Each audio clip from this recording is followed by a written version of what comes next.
Welcome to my channel. कसे आहेत? I hope तुम्ही बरे असतील. आज मी बनवणार आहे उपवासाचा भगरीचा भात. त्याच्यासाठी मी एक वाटी बगर घेतली. आता याला स्वच्छ पाण्याने धुवून घ्यायचं. पाण्याने स्वच्छ धुवून घेणार आहे मी. 2 वेळा स्वच्छ धुवून घ्यायचं. आता धुवून स्वच्छ घेतल्याच्यानंतर यातलं पाणी काढून घ्यायचं. चला आता फोडणी देऊया. तुम्हाला काढून आता आपण फोडणी देऊया. चला दाखवते तुम्हाला. कढई तापली आपल्या, त्याच्यात तेल टाकून घ्यायचं.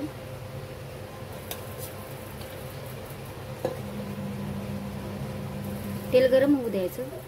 तेल गरम झालं, याच्यात जिरा टाकून घ्यायचं. 1.5 चम्मच टाकला.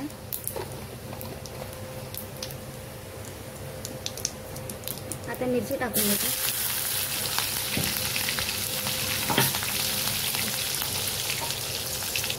आता थोडेसे शेंगदाणे टाकून घेते.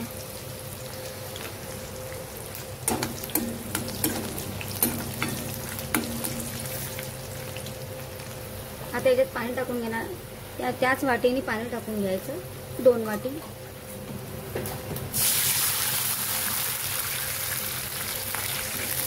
थोडंसं वरती उकळी येऊ द्यायची. याला मीठ टाकून घ्यायचं चवीपुरतं. ही उकळी आली, याच्यात टाकून घ्यायचं. याला मिक्स करत राहायचं. त्याला होऊ द्यायचं. थोडं पाणी आहे ते, म्हणजे अजून सुक्कं करणार आहे.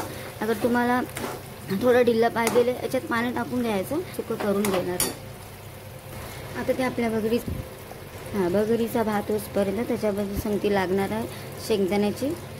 आपलं पातळ थोडं चटणी बनवून घ्यायची. त्यासाठी मी थोडं शेंगदाणे घेतलेत आणि त्याच्यात 5-6 मिरच्या घेतल्यात. हे मिक्सरला मी काढून घेणार आहे बारीक. हे झालं आहे आपलं. आता आपण चटणीसाठी फोडणी देऊ. ठीक आहे. हे बघा झालं आहे पूर्ण. तूप आपल्या गरम झालं, याच्यात तेल टाकून घ्यायचं.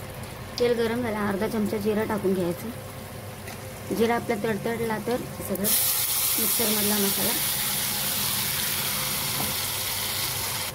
आता याच्यात मिक्सरमध्ये तो मसाला पिसला होता, त्यात थोडं पाणी टाकून याच्यात टाकून घ्यायचं. अजून पाणी टाकून घ्यायचं याच्यात. चवीपुरता मीठ टाकते. आणि तिखट बघा तुमच्या आवडीप्रमाणे तुम्ही टाका. जे मी ह्याच्यासाठी बनवलं होतं या चटणीसाठी, तर तुम्ही तुमच्या आवडीप्रमाणे करू शकता. आता ह्याला उकळी येऊ द्यायची. हे बघा उकळी यायला लागली आहे बघा. ही झाली आता आपली चटणी. हे बघा असं हलवत राहायचं, नाही तर खाली येऊन जाईल, उतू जाईल सर्व. बगरीचा भात आणि शेंगदाण्याची चटणी किंवा आमटी बी बोलू शकता याला. बघा हे झालं आपलं बनवून. तुम्ही पण करून पहा आणि मला सांगा कमेंटमध्ये. आणि माझ्या चॅनलला लाईक सबस्क्राईब करा, शेअर. ठीक आहे. बाय.